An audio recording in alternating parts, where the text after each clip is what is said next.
আচ্ছা প্রবলেমটা দেখি। প্রথমে একটা বৃত্ত আছে, বলছে যে একটা বৃত্ত অপর একটা বৃত্তকে অন্তঃস্পর্শ করছে, মানে এরকম একটা বৃত্ত আছে, এই বৃত্তটাকে ছোট আর একটা বৃত্ত অন্তঃস্পর্শ করলো, আবার ভিতরের বৃত্তটা বাইরের একটি ব্যাসের সাথেও স্পর্শ। আচ্ছা আমি স্পর্শটা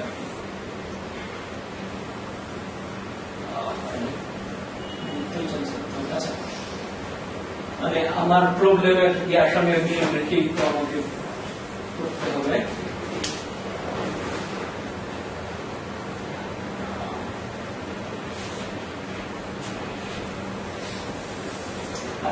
ইনফরমেশন দেওয়া আছে যে একটা বৃত্ত, মনে করো যে আমি মার্ক করা শুরু করি, O1 O2 কেন্দ্র সহ একটা বৃত্ত, ছোট বৃত্তের কেন্দ্র 1, বড় বৃত্তের কেন্দ্র O2, সেই দুইটা বৃত্ত পরস্পরকে এভাবে স্পর্শ করছে মনে করো এ বিন্দুতে।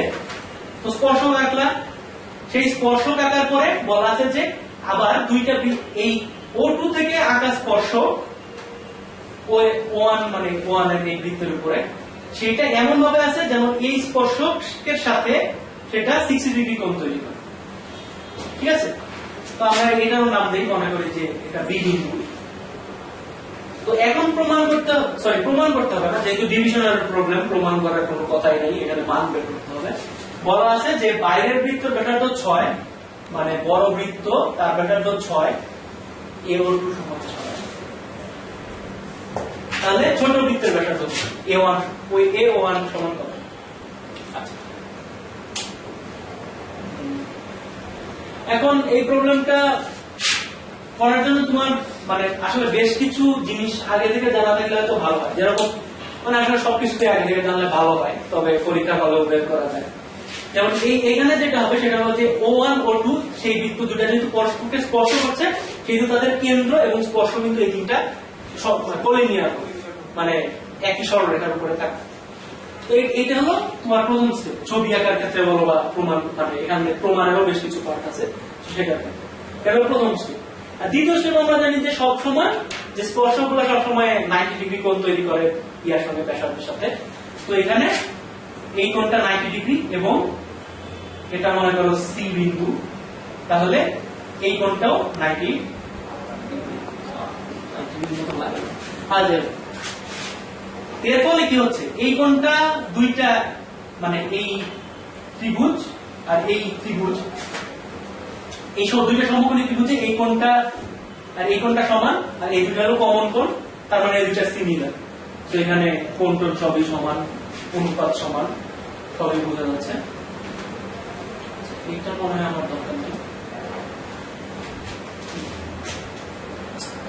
এখন এখান থেকে আমরা এখন লক্ষ্য করি যে এখান থেকে আসলে আমরা কি কি তথ্য মানে সঙ্গে সঙ্গে পাচ্ছি।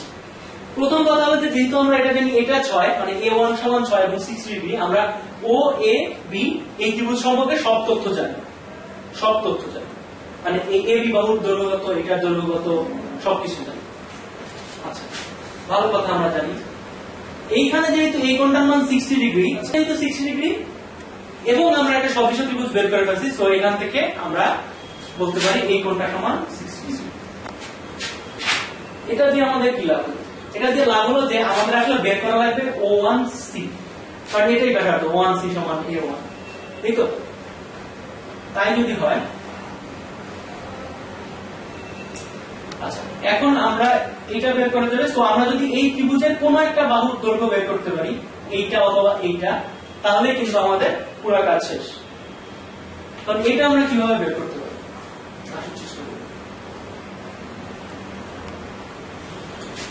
প্রথম কথা, এটা 60 ডিগ্রি এবং এই দুইটা স্পর্শক, সুতরাং AB সমান BC, এবং একই আগের মতো সিস্টেমে এটা কিন্তু অলরেডি একটা মানে সমবাহু ত্রিভুজ whatever।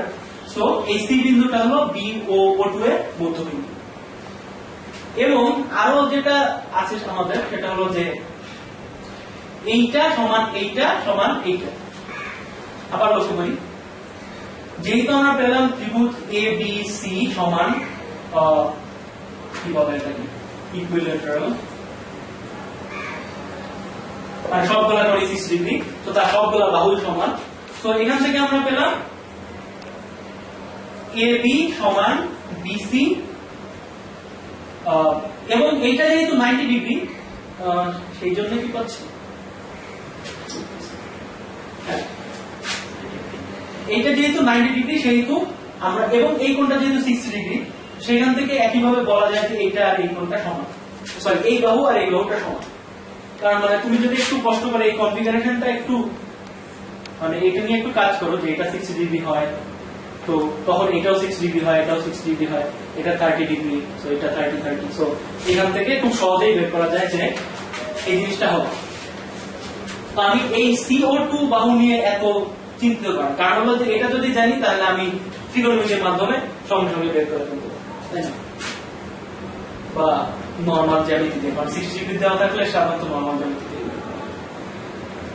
এখন আমাদের শেষ কাজ কি থাকলো তাহলে? এবি বাহুর দৈর্ঘ্য বের করা। এই বাহুর দৈর্ঘ্য বের করা কি হবে? খুব সহজ। তুমি এই AO জানো আর এই কোণটার মান জানো, সো ত্রিকোণমিতি ইউজ করো। AO2 আমি এখানে সমান AO2 বাই sin 60 সমান, আচ্ছা আমি এখানে হ্যাঁ সাইন ল ইউজ করতেছি আর কি, তোমরা হ্যাঁ tan থেকে সহজেই করা যায়, মানে আচ্ছা সাইন ল এত দূর না যাই। আচ্ছা তাহলে আমাদের কি AO2 বাই AB সমান tan 60 ডিগ্রি, এই তো। তার মানে AO2 কি দরকার আমার দরকার হলো AB এর দৈর্ঘ্য, তাহলে AO ওভার tan 60 ডিগ্রি সমান AB, তার মানে AB সমান CO2 সমান AO2 এর মান ছিল 6 ওভার √3 সমান 2, ওকে। তার মানে এই অংশটুকু 2√3। এখন বাকিটাও একই ভাবে তোমরা ত্রিকোণমিতি দিয়ে বের করতে পারবে। এটা 90 ডিগ্রি, এটা 30 60, সো বেরি করে ফেলি। O1 বাই O2, এটা তো অতিভুজ না, তাহলে লম্ব বাই অতিভুজ CO2 বাই O1 O2, এটা সমান sin 60 ডিগ্রি। তাহলে আমার বের করতে হবে আমার এটা বের করতে, CO2 এর তো আমার দরকার নাই, আমার দরকার CO1, তাই না? তাহলে CO1 বাই CO2 সমান কি? CO1 বাই CO2 একই হবে, তো tan ই আসছে, তাই না? tan 30 না? তার মানে CO1 সমান CO2 টাইমস tan 30, tan 30 এর মান বসাই 1/3, তাহলে CO2 সমান কত ছিল? 2√3 টাইমস 1√3, এই হলো সমাধান। সো কেউ হয়তো অনেক প্র্যাকটিস করবে, তখন সে সঙ্গে সঙ্গে বলতে পারবে যে এইটা এটা সমান, এটা 60 ডিগ্রি, এটা ইকুইলেটারাল, সো এখান থেকে বোঝা যাচ্ছে যে এটা সমান এইটা। এবং যে এই জিনিসটা মানে জানে, সে এটাও জানবে যে যেহেতু আমি এইটুকু জানি এবং কোন জানি, সো আমি সবকিছুকে এই দুইটা জিনিসের, এই দুইটা প্যারামিটারের ফাংশন আকারে প্রকাশ করতে পারবো। সো এখান থেকে আমি সব ইনফরমেশন পেয়ে যাবো। সো প্রবলেম সলভ, ঠিক আছে? মানে ইট টেকস 5 সেকেন্ড। যদি কারো অভিজ্ঞতা থাকে তাহলে সে মানে জাস্ট চিত্রটা আঁকার পরে সে বুঝতে হবে যে কোন জিনিসটাকে কিসের ফাংশন আকারে শেষ করা যায়, সরি প্রকাশ করা যায়।